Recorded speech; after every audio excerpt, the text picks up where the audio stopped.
Good morning students. Programming C में previous class में हमने सीखा था स्ट्रक्चर ऑफ सी प्रोग्राम। आप लोगों ने देखा होगा स्ट्रक्चर ऑफ सी प्रोग्राम। यदि आप लोगों को स्ट्रक्चर समझ में आ जाएगा तो आसानी के साथ सी में आप प्रोग्राम को डेवलप कर सकते हैं। तो हमने स्ट्रक्चर ऑफ सी प्रोग्राम पढ़ा। अब आज जो हम पढ़ने वाले हैं वो मैं आपको बताने वाला हूँ वेरिएबल, क्योंकि प्रोग्राम को डेवलप करते समय हमें किसकी आवश्यकता होती है? वेरिएबल्स की। तो वेरिएबल क्या होते हैं, क्यों क्रिएट किए जाते हैं, कैसे क्रिएट किए जाते हैं। प्रोग्राम जो हमारा बनेगा स्ट्रक्चर के अकॉर्डिंग ही बनेगा। ओके, तो आइए देखते हैं सी वेरिएबल क्या होते हैं। वेरिएबल्स इन सी पे आप ध्यान दें। A variable is a name of the memory location। Variable जो होते हैं क्या है? मेमोरी लोकेशन का नाम। क्यों? हम प्रोग्राम जब बनाते हैं तो आपको मालूम है कहीं ना कहीं मेमोरी यूज होती है और उस मेमोरी में उस वैल्यू को हमको रखने की आवश्यकता होती है जो हम मानते हैं कि सपोज दैट हमने एक प्रोग्राम देखा था कि दो वैल्यू को जोड़ना था 10 और 20। तो 10-20 कहाँ पे वो वैल्यू होगी? वो वैल्यू हमारी कहाँ जाती है? मेमोरी में। तो ये जो मेमोरी लोकेशन को रिप्रेजेंट कराते हैं वो किसके माध्यम से कराते हैं? वेरिएबल से। Variable is a name of the memory location. Memory location के नाम को क्या कहते हैं? वेरिएबल। जैसा कि हमने माना था कि ये ए की वैल्यू है और हमने माना था ये क्या है? बी की वैल्यू है। तो यहाँ पे मेमोरी लोकेशन ए और बी हुआ। जब मेमोरी हमको अलॉट हो गई उसमें हमारी वैल्यू इनिशियलाइज हो जाती है, यानी कि उसमें वैल्यू स्टोर हो जाती है 10 और 20 जो भी वैल्यू हमको स्टोर करना होता है। Okay, it is use to storage data. Data को स्टोर करने के लिए होता है। जैसे हमारा मेमोरी लोकेशन अलॉट हो गया, इसमें हम डेटा को क्या करते रहते हैं? स्टोर करते रहते हैं। It value can be change. ये मेमोरी लोकेशन तो हमारा फिक्स हो गया, हमारा मेमोरी में स्पेस बन गया। अब हम उसमें वैल्यू चेंज करते रह सकते हैं। जैसे अभी 10-20 है, हम यहाँ 500, 1000 कोई भी वैल्यू चेंज कर सकते हैं। And it can be reused many time. और कितने बार भी उस मेमोरी लोकेशन को हम यूज कर सकते हैं। It is a way to represent memory location through symbol के माध्यम से, so that is a easily identify. और जिससे हम इजली क्या हो जाता है? आइडेंटिफाई कर सकते हैं। तो ये वेरिएबल्स है। वेरिएबल्स को बनाने के जो रूल्स होते हैं सेम वही रूल्स हैं जो हमने किसमें पढ़ा था? Identifier rules. जो हमारे आइडेंटिफायर रूल्स थे हमने आइडेंटिफायर रूल्स आपको बताया है। आइडेंटिफायर्स रूल्स जो हमने पढ़े हैं वही रूल्स हमारे किसमें यूज होते हैं? वेरिएबल में। वही रूल्स आपको ध्यान रखना है। मैंने यहाँ जैसे कुछ लिखा है, variable name must be begin with the letter और अंडरस्कोर। यही रूल्स हमने आइडेंटिफायर में पढ़ा था। जितने भी हम यूजर डिफाइंड नेम निर्धारित करेंगे, मैंने बताया था ये एक आइडेंटिफायर का पार्ट है। प्रोग्राम में दो पार्ट पाए जाते हैं, या तो कीवर्ड होगा या तो आइडेंटिफायर। तो वेरिएबल क्या हुआ? आइडेंटिफायर। तो आइडेंटिफायर के रूल्स हमने सीखे थे, वही आइडेंटिफायर के रूल्स हमको यहाँ पे क्या करना पड़ेगा? इम्प्लीमेंट करना पड़ेगा।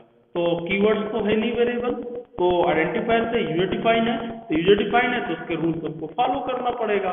तो ये सेम रूल्स होते हैं, फिर भी मैंने यहाँ लिख दिया है। Variables are the case sensitive. Capital और स्मॉल में दोनों में अंतर होगा। स्मॉल ए में यदि वेरिएबल बनाते हैं तो अलग होगा, और कैपिटल ए वेरिएबल बना देते हैं तो अलग होगा। They can be constructed with the digit और लेटर। इसको जो बनाते हैं डिजिट और लेटर से होता है। नो स्पेशल सिंबल, अंडरस्कोर को छोड़कर और कोई भी स्पेशल सिंबल यूज हम नहीं कर सकते हैं। सम, हाइट, वैल्यू, एग्जाम्पल, ये जो भी वेरिएबल है, फंक्शन नेम है, यूनियन है, आगे हमको बहुत सारे पढ़ना, ये सारे आइडेंटिफायर कहलाते हैं। और इनमें सभी में आइडेंटिफायर रूल्स क्या होते हैं? फॉलो होते हैं। सिर्फ कीवर्ड हमारा अलग होता है, और जितने भी यूजर डिफाइन हम डिफाइन करते हैं, वेरिएबल हमारा यूजर डिफाइन है, हम निर्धारित करते हैं, इसलिए आइडेंटिफायर होता है। वेरिएबल क्या होता है? आपसे कोई पूछता है तो मेमोरी लोकेशन होता है, डेटा को होल्ड करने के लिए होता है, तो हम डेटा को होल्ड कर सकते हैं और उस डेटा को हम यूज कर सकते हैं। मेनी टाइम उस वैल्यू को चेंज कर सकते हैं और उस वैल्यू को अपने अकॉर्डिंग हम एक्सेस कर सकते हैं। तो ये वेरिएबल को हमने आपको समझाया कि वेरिएबल है क्या। इसके साथ साथ हमने देखा वेरिएबल के रूल्स क्या हैं। ओके, अब बात करते हैं, अगला पार्ट होता है वेरिएबल में declaring and initialising a C variable. Variable को डिक्लेयर करना और इनिशियलाइज करना क्या कहलाता है? वेरिएबल को डिक्लेयर करना, डिक्लेयर मीन्स निर्धारित करना, इनिशियलाइज मीन्स होता है यहाँ पे प्रोग्रामिंग में कि उसमें वैल्यू को असाइन करना। ओके, तो वेरिएबल शुड बी डिक्लेयर्ड, सबसे पहले हमको क्या करना चाहिए? Declare in C program before use. कोई भी वेरिएबल यूज करने से पहले हमको उसको क्या करना चाहिए? डिक्लेयर करना चाहिए। हम वेरिएबल तब तक यूज नहीं कर सकते हैं जब तक उसको डिक्लेयर नहीं करेंगे। यानी किसी प्रोग्राम में हमको जब भी वेरिएबल बनाने की आवश्यकता होगी तो सबसे पहले हम उसको डिक्लेयर करेंगे और डिक्लेयर करने के बाद फिर हम उसको क्या करेंगे? यूज करेंगे। जैसे ही हम उसको डिक्लेयर करते हैं, memory space is not allocate for the variable while declaration. हम वेरिएबल को डिक्लेयर करने पे मेमोरी इसको जो स्पेस होगा वो एलोकेट नहीं होगा। It happens only on variable definition. यदि हमने डिक्लेयर कर दिया तो मात्र हमने उसकी क्या निर्धारित किया है? डेफिनेशन, ये वेरिएबल हम यूज करेंगे। जैसे ही उसमें वैल्यू इनिशियलाइज करेंगे तो उसकी मेमोरी का क्या हो जाएगा? लोकेशन एलोकेट हो जाएगा। Variable initialisation means assigning a value to the variable. Variable initialisation का मतलब है कि वेरिएबल में वैल्यू को क्या करना? असाइन करना। सबसे पहले हम वेरिएबल को डिक्लेयर करेंगे, डिक्लेयर करने के बाद उसमें वैल्यू को असाइन करेंगे। जब वैल्यू को हम असाइन कर देते हैं वो प्रोसेस हमारी क्या कहलाती है? As a initialisation. उस प्रोसेस को क्या कहा जाता है? इनिशियलाइजेशन। ओके, तो वेरिएबल क्या होता है ये हमने देखा, वेरिएबल को कैसे बनाएंगे उसके रूल्स हमने देखा। फिर वेरिएबल को हमने डिक्लेयर करेंगे। जब भी हमको वेरिएबल की आवश्यकता होगी पहले डिक्लेयर करेंगे, इसके बाद उसको यूज करेंगे। जब हम डिक्लेयर करते हैं मीन्स उस समय स्पेस हमारा एलोकेट नहीं होता है, not allocate for a variable. While declaration के समय ओनली डेफिनेशन, उसकी ओनली डेफिनेशन डिसाइड होती है कि ये वेरिएबल हम प्रोग्राम में यूज करेंगे। वेरिएबल डिक्लेयर के बाद हम उसमें वैल्यू स्टोर करते हैं यानी कि इनिशियलाइज करते हैं, उसमें वैल्यू को असाइन करते हैं। तो वैल्यू को वेरिएबल में वैल्यू को असाइन करने की प्रोसेस क्या कहलाएगी? इनिशियलाइजेशन। ओके, जस्ट लाइक मैंने यहाँ नीचे दोनों को स्पेसिफाई किया है। कैसे आप यहाँ देखेंगे, ये वेरिएबल डिक्लेरेशन है, पहले डिक्लेयर किया। डिक्लेयर कैसे करेंगे? डेटा टाइप हम लिखेंगे, फिर वेरिएबल का नाम लिखेंगे।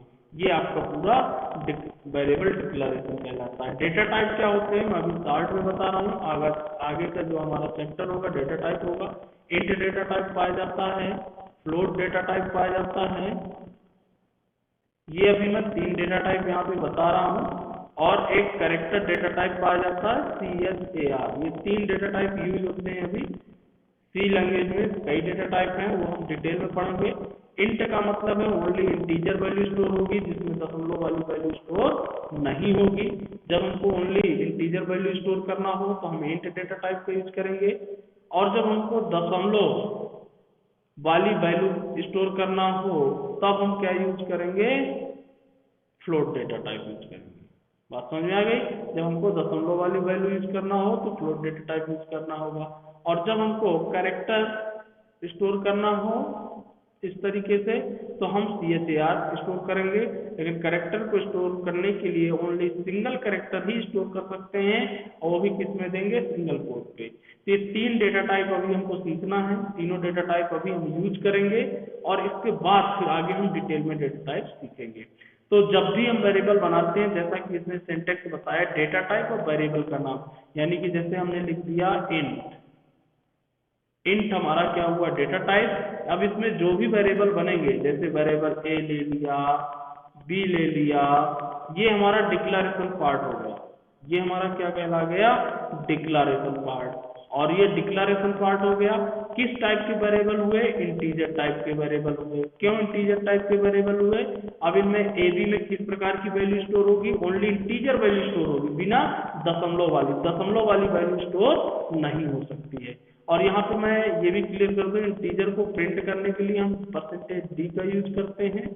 ओके, फ्लोट को प्रिंट करने के लिए %f का यूज करते हैं, और कैरेक्टर को प्रिंट करने के लिए %c का यूज करते हैं। ये तीनों में फॉर्मेट यूज किया जाता है। आपने देखा होगा हमने कुछ प्रोग्राम बनाए थे जिसमें इंटीजर वेरिएबल लिया था और डी का यूज किया हुआ था। ओके, यदि ये हमारा डिक्लेरेशन। अब इनिशियलाइजेशन क्या कहलाता है? Variable initialisation. Data type, variable name और इक्वल टू वैल्यू, हम दो तरीके से इनिशियलाइजेशन कर सकते हैं। एक साथ कर सकते हैं कि डिक्लेरेशन भी हो और इनिशियलाइजेशन भी हो, या डिक्लेयर करने के बाद फिर इनिशियलाइजेशन कर सकते हैं। जैसे इसमें मैंने डिक्लेयर कर दिया, अब इसकी वैल्यू मैं इनिशियलाइज कर दूं, ये हमारी इनिशियलाइजेशन प्रोसेस कहलाती है। अब हमने ए की वैल्यू को निर्धारित कर दिया कि ए में 10 वैल्यू है और बी में 20 वैल्यू है, तो ये हमारी क्या कहला जाएगी? Initialisation process. ओके, पहले मैंने डिक्लेयर किया, बाद में मैंने क्या कर दिया? इनिशियलाइज कर दिया। अब ऐसा भी हो सकता है कि एक साथ मैं डिक्लेयर भी करूं और इनिशियलाइज भी करूं, ऐसा भी हम कर सकते हैं। इसके लिए जैसे मैं यहाँ पे बता रहा हूं आपको, इंट हमने ए लिया, ये डिक्लेरेशन पार्ट हो गया, और इसी के आगे यदि मैं इक्वल टू लगा के वैल्यू भी निर्धारित कर देता हूं, तो यहाँ पे ये देखिए, ये प्रोसेस हमारी क्या कहला जाएगी? दोनों डिक्लेरेशन एंड इनिशियलाइजेशन, इसमें हमने दोनों का यूज किया, डिक्लेयर भी किया और इनिशियलाइज भी किया। ये देखिए दोनों प्रोसेस हो गए। यहाँ पे वेरिएबल डिक्लेयर भी हुआ, ए वेरिएबल इंट टाइप का डिक्लेयर भी हुआ और उसकी वैल्यू भी निर्धारित हो गई, कितनी? 30। तो इस सिंटेक्स में हमने दोनों यूज किया, डिक्लेरेशन एंड इनिशियलाइजेशन। जैसे आपको मैं यहाँ समझा दूं, यहाँ देखिए इंट एक्स बराबर 50, यहाँ पे क्या हो रहा है? डिक्लेयर भी हो रहा है और इनिशियलाइज भी हो रहा है, और ये ओनली इनिशियलाइज हुआ, डिक्लेयर यहाँ ऊपर हुआ। ओके, यहाँ पे डिक्लेयर इनिशियलाइज दोनों हुआ और इसमें केवल इनिशियलाइज हुआ। तो ये आपको मालूम होना चाहिए इनिशियलाइजेशन क्या है, डिक्लेरेशन क्या है। लेकिन जो भी वेरिएबल हम यूज करेंगे, यदि हम कोई भी वेरिएबल प्रोग्राम में यूज करते हैं और उसमें वैल्यू स्टोर करते हैं, तो उसको डिक्लेयर करना बहुत जरूरी होगा। बिना डिक्लेयर किए हम कोई भी वेरिएबल यूज प्रोग्रामिंग सी में नहीं कर सकते हैं। पहले हमको उसका डिक्लेरेशन यूज करना होगा, इसके बाद फिर हम उसको क्या करेंगे? इनिशियलाइज करेंगे। ये वेरिएबल्स के मैंने आपको बताया व्हाट इज वेरिएबल क्या है, वेरिएबल्स रूल्स क्या है, वेरिएबल का डिक्लेरेशन एंड इनिशियलाइजेशन आज बताया। ये अब इसको मैं एज ए प्रैक्टिकल भी आपको बता रहा हूँ, वैसे ही चलाना। जब आप प्रैक्टिकल की बात किया करो प्रोग्राम, तो आप बहुत अच्छे तरीके से वीडियो देखा करिए। प्रोग्राम में कोई भी गलती नहीं चलती है, आप लोग सीधा टाइप कर देते हैं, रन नहीं करते हैं। ऐसी गलती ना करें। आप जैसे मैं बनाता हूँ वैसे बनाया करिए, आप उसको टाइप करें फिर रन करें। मैं रन करता हूँ, फिर उसका आउटपुट आपको देखना है। सीधा उसमें टाइप करके आपको यूज नहीं करना है। ओके, और जो लोग अभी तक वीडियो नहीं देखते हैं उनसे बोलो, जो तुम्हारे फ्रेंड हो, दोस्त हो, वीडियो देखें और पढ़ाई स्टार्ट करें, क्योंकि एग्जामिनेशन की डेट आ चुकी है, एकेडमिक कैलेंडर आपका आ चुका है। आप उसमें कहीं पे ये नहीं हो सकते हैं कि हमारा सिलेबस कंप्लीट नहीं हुआ। हम स्टेप बाय स्टेप चल रहे हैं। ओके, तो आइए अब देखते हैं इस वेरिएबल को हम प्रोग्राम में कैसे यूज करते हैं।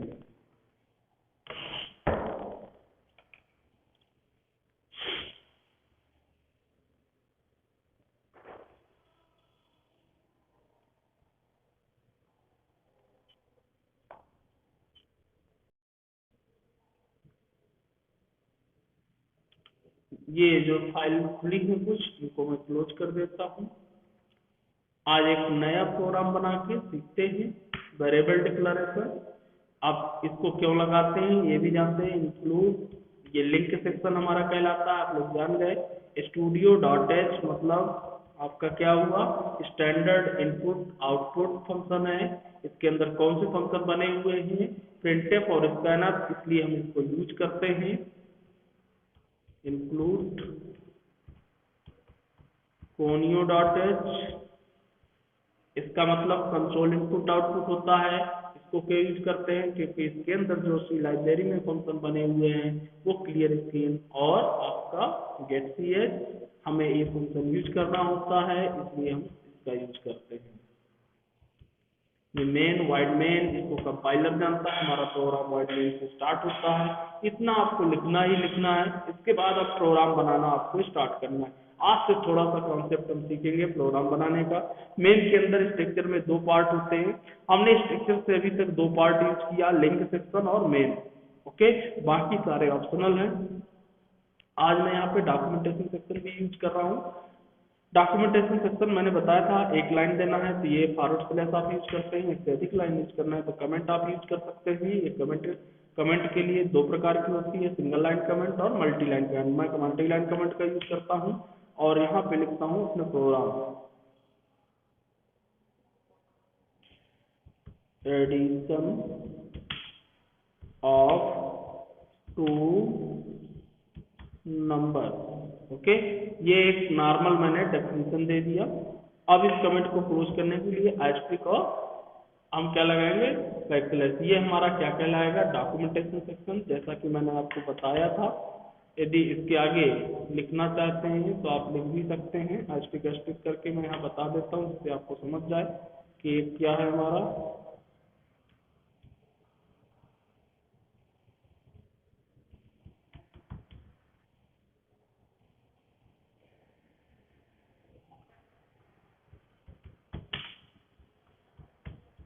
Documentation section. ओके, ये हमारा डॉक्यूमेंटेशन सेक्शन है। मैं यहाँ पे स्पेसिफाई भी आज करता जा रहा हूँ। देखिए मैंने यहाँ नाम लिखा है एडिशन ऑफ टू नंबर, ये हमारा क्या कहलाएगा, डॉक्यूमेंटेशन सेक्शन। अब मान लीजिए मुझे यहाँ कमेंट देना है, ये हमारा लिंक सेक्शन है, तो आप एस्टेरिस्क करके यहाँ भी दे सकते हैं कमेंट में। ये हमने किस में पढ़ा है, ये हमने किस में पढ़ा है,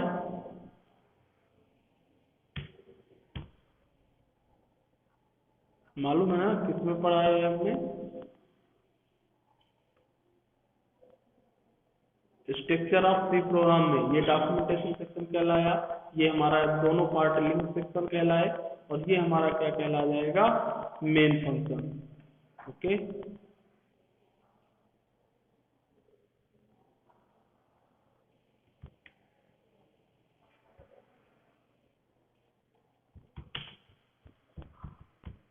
मेन फंक्शन प्रीडिफाइंड फंक्शन होता है, इसकी डेफिनेशन कंप्यूटर को मालूम होती है।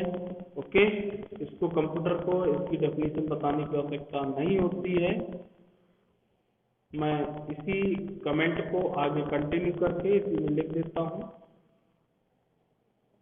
Link section. ये कुछ कंपाइलर सपोर्ट नहीं करते हैं सिंगल लाइन कमेंट को, इसलिए ज़्यादातर आपको क्या करना है, multi line comment, link section.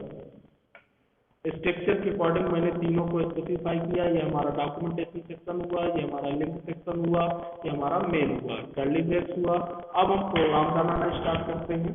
अब मान लीजिए हमको दो नंबर जोड़ना है, मैं सिर्फ दो नंबर जोड़ने का प्रोग्राम बता रहा हूँ, ठीक है ना। अब दो नंबर जोड़ने के लिए हमको दो वेरिएबल चाहिए और एक तीसरा वेरिएबल उस वैल्यू को रखने के लिए चाहिए। तो तीन वेरिएबल हमको सबसे पहले मेन के अंदर दो पार्ट होते हैं, डिक्लेरेशन पार्ट और एग्जीक्यूटेबल पार्ट।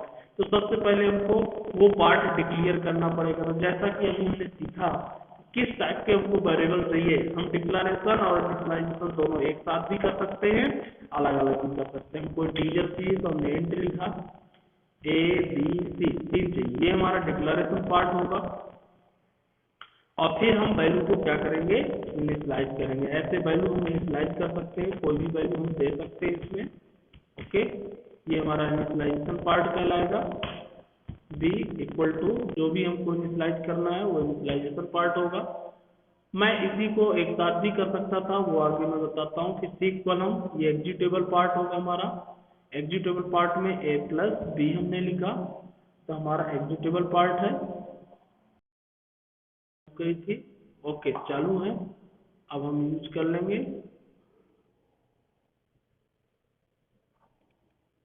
रिकॉर्डिंग में थोड़ा सा प्रॉब्लम आई थी, इसलिए मैंने उसको ऑफ किया था। हम पहुंच गए अपने प्रोग्राम पे। देखिए हमारा सीपीपी सेव है, हम इसको चेंज कर देंगे, सेव एज कर लूंगा मैं। ये मैंने जैसा कि आपको बताया एग्जीक्यूटेबल पार्ट है।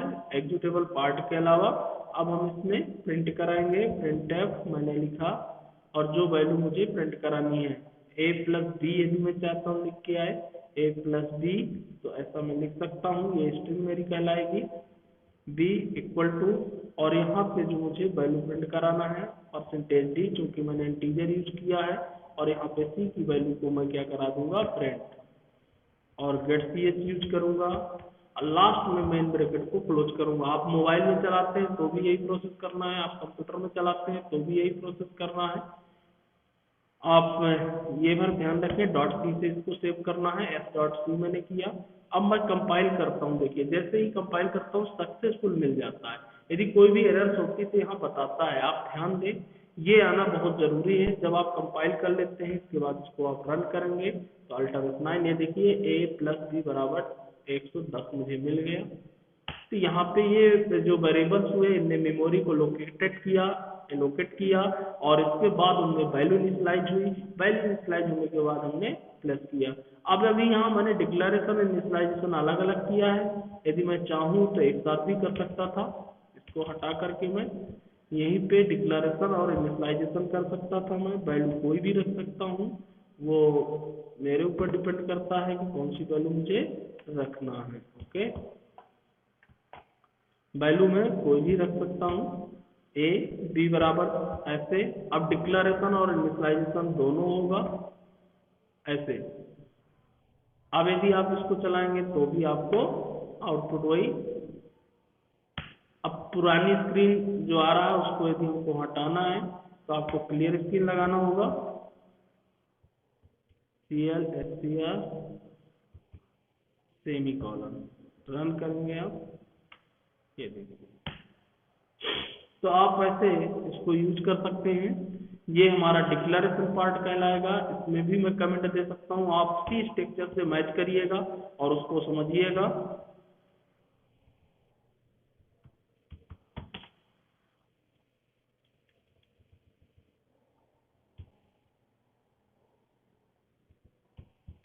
डिक्लेरेशन पार्ट, दो पार्ट हमारे पाए जाते हैं मेन के अंदर, और ये हमारा एग्जीक्यूटेबल पार्ट कहलाएगा। जो मेन प्रोसेस हमारी ये हो रही है, ये हमारा क्या कहलाएगा, एग्जीक्यूटेबल पार्ट।